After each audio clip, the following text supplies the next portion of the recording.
What's up, guys? Welcome back to Newswave. Well, tomorrow, an absolute classic from Nintendo's past is releasing in the form of a remake, and that's Super Mario RPG, but reviews did go live yesterday, and they seem to come in maybe lower than many people were expecting, but we'll go over that here today. Also, we are going to be talking about a pretty serious sale that is live today, with many games that just came out seeing some pretty substantial discounts, and we'll also be taking a look at Suicide Squad, Kill the Justice League, as it did resurface in the form of basically a behind-the-scenes trailer, and I'll let you take a guess how it went over online. Guys, if you enjoy these videos, make sure you hit that like button, helps out a ton, and if new here to the Spawnwave channel, make sure you subscribe down below. And we're going to start today with Wonder Woman and Monolith Productions. This is a game that was announced in the form of a very vague CG trailer some time ago, and we really haven't heard much about it other than WB doubling down on the idea of live service games that,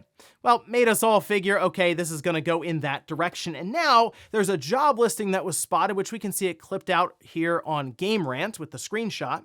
And this is for a lead software engineer of gameplay, which looks pretty standard from top to bottom until you get down to the nice to haves list. So yeah, big people management experience, experience developing against console platforms. Okay. Be able to work in agile processes, and then experience helping maintain a live service software product or game. Yeah, based on what WB has said recently, and even seeing little things like this in job listings for what we assume to be Wonder Woman, as that's Monolith's big project right now, yeah, it's probably gonna have a battle pass, different kinds of currency, updates going forward with some sort of roadmap. That's just what I would expect, basically from any game that WB announces, unless they show otherwise. They seem all in on the live service stuff, and I don't know, I guess the licensing, the amount of money it costs to get all of that done, they figure they have to go this route, which is very unfortunate, because that means we'll probably never see something like the Batman Arkham series ever again coming out of that publisher. As, I mean, we see what Rocksteady's doing now, and we'll get to that in a bit. Also, we had talked previously about Larian Studios seemingly gearing up to announce that Xbox Baldur's Gate 3 release date. Well, they now gave us really a time period as to when we can expect that announcement, which this posted up over on Twitter, where they say, Xbox players, we hear you're looking for more news on Baldur's Gate 3. The game is on track for a December release. We'll see you at the Game Awards for the world premiere of the exact release date.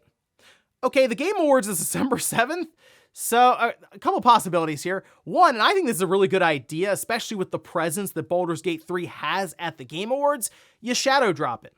It doesn't have a physical copy as of now. They're apparently working towards that. So it's a digital only release, which means it can just go live on the shop after the Game Awards ends, right? Oh, okay, now Baldur's Gate 3 is ready to roll on the Xbox. Oh yeah, and that's the game that just won Game of the Year, because it seems to be coming down, of course, to Baldur's Gate 3 or Zelda, and many people are still leaning towards Baldur's Gate 3 even over The Legend of Zelda, so that would be a massive spike in interest for the game, and oh yeah, it's also available now on Xbox. So definitely an interesting strategy here, but I mean, whenever it's ready to go, it's gonna sell well either way. Oh, and just in case you weren't feeling old today, the PlayStation 4 turned 10 years old yesterday. Yeah, take a look. This posted up by PlayStation UK. The PS4 is 10 years old today. And I like this video they put out, as they say it's 1 second from nearly every game that's defined the PS4 generation. It's 4 minutes and 39 seconds long, and it is definitely fun to go through it, of course, getting hit with nostalgia for the PlayStation 4 when it came out in 2013. It's just really funny to think that it has actually been 10 years since the original PlayStation 4 release. It's, like I said, time really flies here. And also think about how we're now 3 years into the PlayStation 5 generation. It doesn't really barely feels like the generation started at all. But yeah, 10 years for the PS4, which also means 10 years for the Xbox One, and Don Matrick's best attempt to erase that entire platform from existence. And guys, with some of the quick news out of the way, let's get into the bigger stuff. Let's start right away with Super Mario RPG. This coming out tomorrow on the Switch. And kind of going into this, I knew what to expect from it. More or less a one-to-one adaptation of Super Mario RPG from the Super Nintendo in the 90s, and with seemingly with some additions to make the game slightly more modernized. And that seems to be the case based on many reviews that have now released. And in fact, if we look over on Metacritic, currently coming in at an 83. Now, this is based on 72 reviews as of now, and of course it can change and fluctuate over time with that review score going up or down. But if we take a look at the split, we have 67 positive, 5 mixed, with at least player 2 giving it a perfect score, but definitely a lot of reviews in the 90s, whether it's Survivor, Atomic, CG Magazine, digitally downloaded. But then on the opposite end of the spectrum for review scores, we have GameBlog.fr giving it a 70, The Enemy giving it a 60, and some of the lower reviews I noticed definitely pointed to, well, yeah, it's technically the same game, but how well has that original game really aged now in 2023? Because some of the notes I really picked out from these reviews is that yes, it is a faithful adaptation, basically 1-to-1. It is built on Unity, so they did have to rebuild the game, of course, but they definitely took a lot of care and a lot of attention to detail from what people really liked about the visual aesthetic and the small little bits and pieces of that original game from the 90s. And I think it looks great visually from all the screenshots and trailers and reviews that have put like gameplay out there. I do. I think it looks awesome. The soundtrack's been completely rearranged. There are awesome looking cutscenes in here, but there's no voice acting during these cutscenes, which can be a little weird, kind of jarring. You see this high quality cutscene, but you just have text floating on the screen basically as it's going on. There were frame drops that were pointed out that happen in certain parts of the world, which is unfortunate. I think we all can agree though that the Switch is just getting old. I don't know what to tell you. Combat is still the standard turn-based setup. So that could be a sticking point for people. As I understand, turn-based RPGs are, I don't want to say they're on the out right now, but they're becoming less and less popular. Sales do seem to show that with the newer generation coming in. That exclamation point that we have seen that kind of shows you when to press the confirm button again during the time-based action, that will eventually disappear as you get better at it, and the different characters have different timings for their attacks. The splash damage and triple attacks pointed out that it makes the game quite a bit easier than that original, but they do have special enemies that are much more difficult than your typical ones that at least add to some difficulty in the game. And there's post-game content, so there's stuff to do after the credits roll, which for me is kind of interesting to check out. And I mean, I'm all in on this. I'm really excited to go back through Super Mario RPG because I'll admit, it's been a while since I've sat down and played it from start to finish. I mean, really, I feel like I'd have to go back, I don't know, to the Super Nintendo, but we've had so many re-releases. I know I played it again later on through one of the Virtual Console releases, but it's been that long to where I can't even really remember exactly last time I played completely through it. So this will be a lot of fun going back through and checking it out kind of in a whole new light with the different graphical setup and really some of the quality of life features. So I'm excited, but I understand some may look at this and say, I've already played that game, maybe even recently.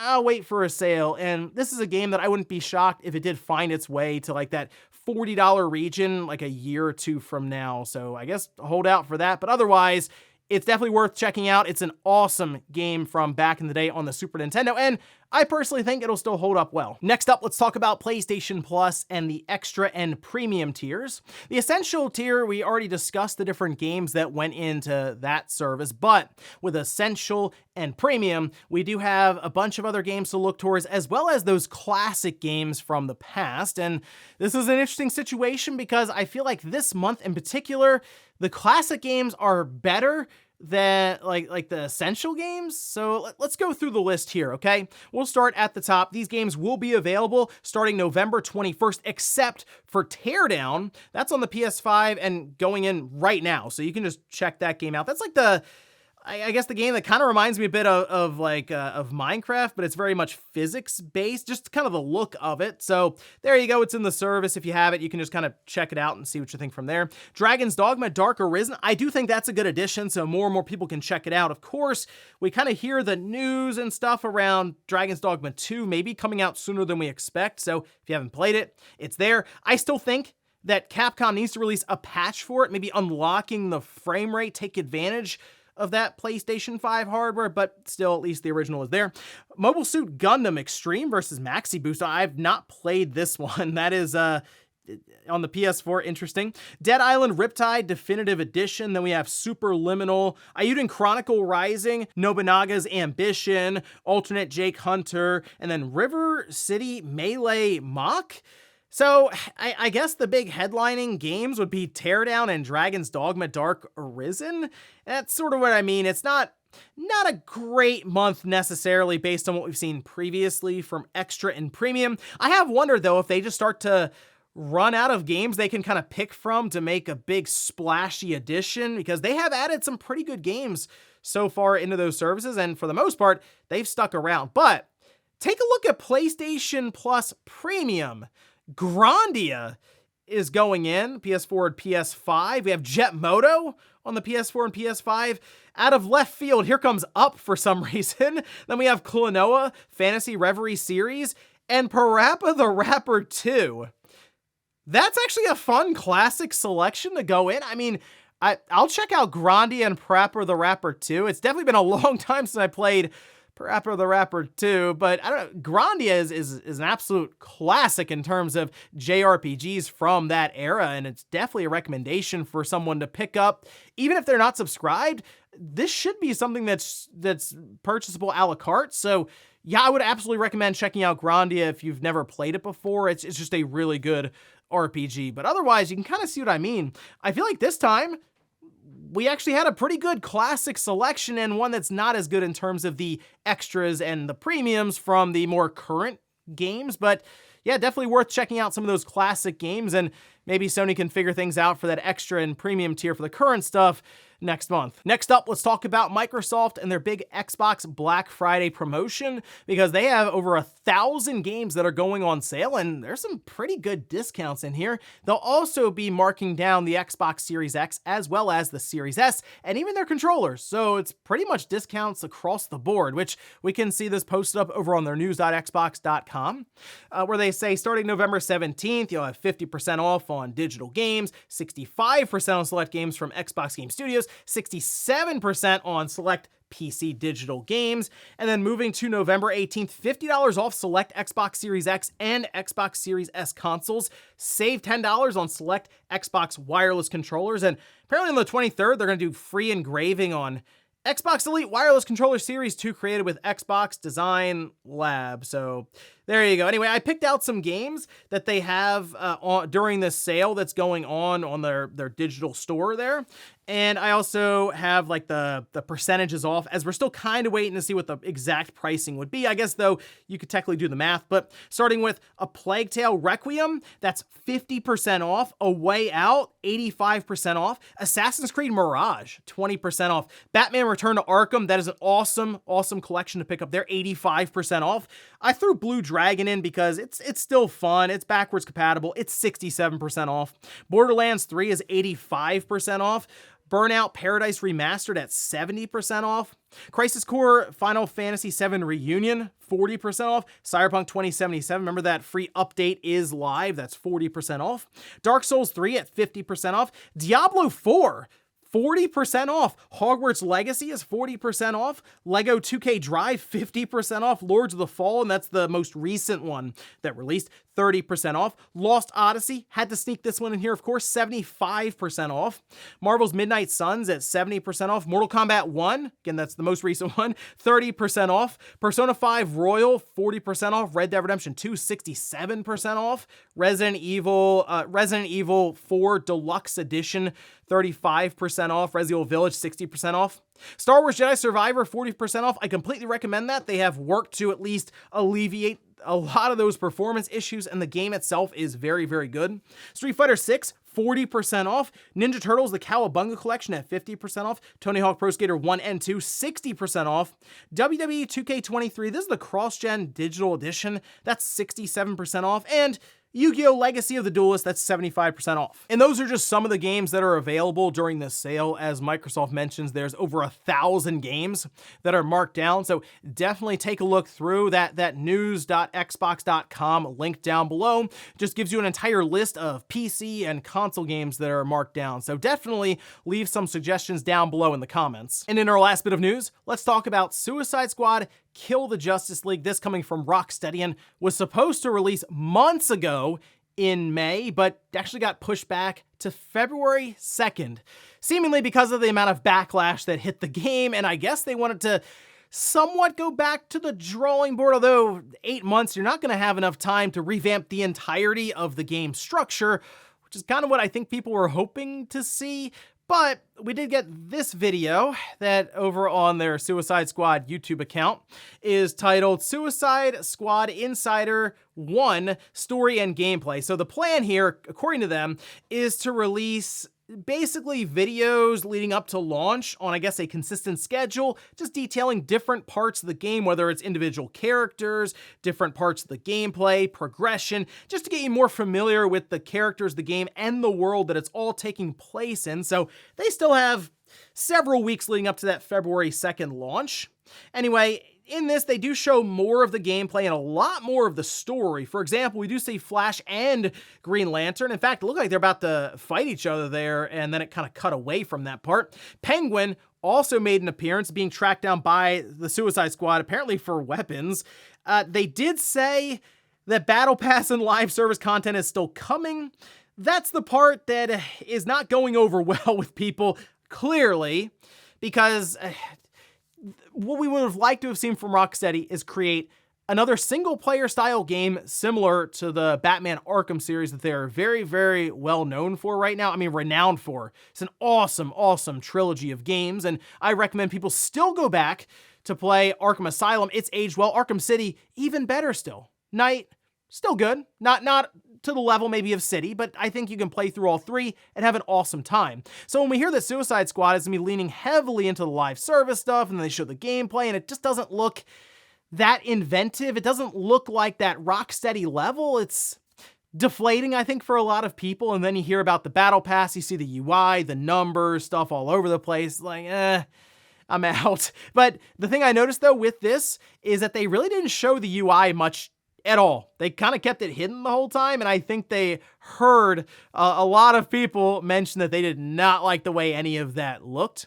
To me, though, still the most interesting part of Suicide Squad Kill the Justice League is obviously the story. The idea of all these superheroes from the Justice League basically turning evil, and the Suicide Squad somehow has to take each one of them down, which includes Superman.